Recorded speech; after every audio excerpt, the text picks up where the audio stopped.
During a recent Air and Space Forces Association conference, there were further unveiling of details of the B-21 by Air Force Chief of Staff Charles Q. Brown.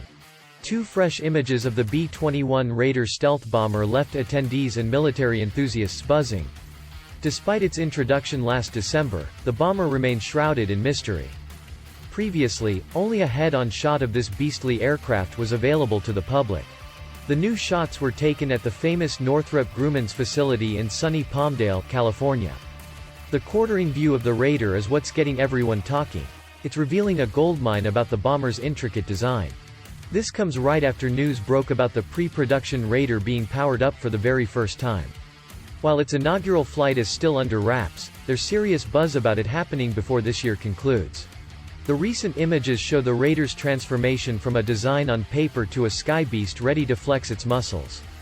Features like an air data probe and essential air sensors showcase the bomber's futuristic capabilities.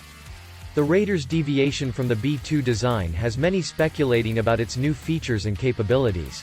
The unique cockpit design and ejection hatch position have both raised eyebrows and piqued curiosity. Engine inlets, gear doors, and flight control surfaces on the B-21 are an aerodynamic wonder. With such intricate details now available, the military community is on the edge of their seats. The next-generation stealth bomber, the B-21 Raider, has set the stage for a new era of aerial warfare. That's all for today. To keep up to date on AI+ military developments, don't forget to subscribe.